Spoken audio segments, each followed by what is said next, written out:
रहना होगा। पहली चुनौती यह होगी कि मर्यादा में रहना होगा।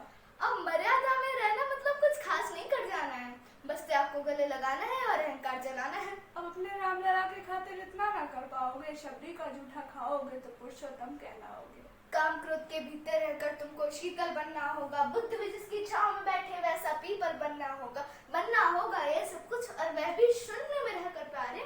तभी तुमको पता चलेगा थे कितने अद्भुत राम हमारे। सोच रहे हो कौन हूँ मैं?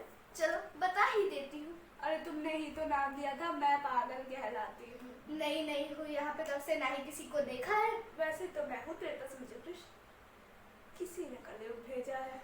भाई बात वहाँ तक फैल गई है कि हम कुछ तो मंगल होने को है, कि भरत से भारत हुए राज में सुना है राम जी आने को है। बड़े भाग्यशाली हो तुम सब। नहीं, वहाँ भी सब ये कहते हैं कि हम तो राम राज्य में रहते थे पर इन सब में राम रहते हैं। यानी कि तुम सब में राम का अंश छुपा है। मतलब है तुम सब में आते हैं रहने। सच है या फिर गलत खबर? अगर सच्ची तो फिर क्या ही कहते। तो सबको राम पता ही होगा, घर के बड़ों ने बताया होगा।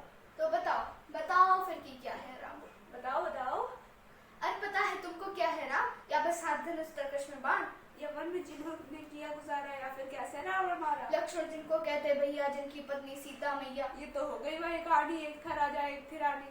क्या सच में तुमको राम पता है, या वो भी आकर हम बताएं? बड़े दिनों से हूँ यहाँ पर, सब कुछ देख रही हूँ। कब से प्रभु से मिलने आई थी, उन्हें छोड़कर मिली हूँ सबसे। एक बात कहूँ, अगर बुरा ना मानो, नहीं तुम तब तुरंत ही क्रोधित हो जाते हो, पूरी बात तो सुनते भी नहीं, सीधे घर पर आ जाते हो। कि ये तुम लोगों के नाम जपोगे, ये तुम लोगों के नाम जपोगे, पहले सा आराम नहीं। ये जबरदस्ती के जय श्री राम में सब कुछ है बस राम नहीं। ये राजनीति का दाया बाया जितना मर्जी खेलो तुम। अरे दाया बाया, अरे दाया बाया, अरे क्या कहते हो उसे तुम्हारी वर्तमान प्रादेशिक भाषा में? Left and right. हाँ, ये राजनीति का दाया बाया जितना मर्जी खेलो तुम।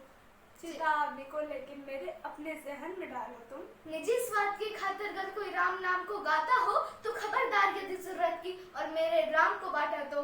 भारत भूखी कवि हूँ मैं, तभी निडर हो कहती हूँ, राम है मेरी हर रचना में, मैं बजरंग में रहती हूँ। भारत की नींद है कविताएं और सत्य हमारी बातों में, कल कलम हमारी तीखी और साहित्य हमारे हाथों में।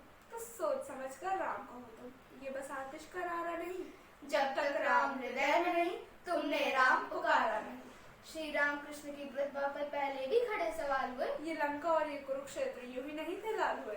और प्रसन्न हंसना भी है और पल पल रोना भी है। राम सब कुछ पाना भी है, सब कुछ पाकर खोना भी है। राम ब्रह्मा जी के कुल से होकर जो जंगल में सोए हो, जो अपनी जीत का हर्ष छोड़ रावण की मौत पे रोए हो। शिव जी जिनकी सेवा खातिर मारुत रूप में आ जाएं, अरे शेषनाग खुद लक्ष्मण बन के जिनके रक्षक हो जाएं। तुम अहंकार छलकपट सब सीने से लगा के सो जाओगे। कैसे भक्त बनोगे उनके, कैसे राम समझ पाओगे? अब हो क्या है पता नहीं, शिव जी का वरदान चाहिए। इन्हें ब्रह्मचरित का इल्म नहीं, इन्हें भक्त स्वरूप हनुमान चाहिए। भगवा क्या है पता, लहराना सबको होता है, पर भगवा क्या है वो जाने जो भगवा ओढ़ के सोता है। राम से मिलना राम से मिलना है ना तुमको। निश्चित मंदिर जाना होगा, पर उससे पहले अपने भीतर के राम को लाना होगा। जय सिया राम। और हाँ, अवधपुरी का उत्सव है, कोई कसर नहीं, सब खूब मनाना। मेरे प्रभु आने वाले उनके खूब सजाना। द्वापर में कोई राह तके है, हमें उन्हें लेने जाना है। चलिए तो फिर मिलते हैं, हमें भी अयोध्या आना है। जय सिया राम फिर से।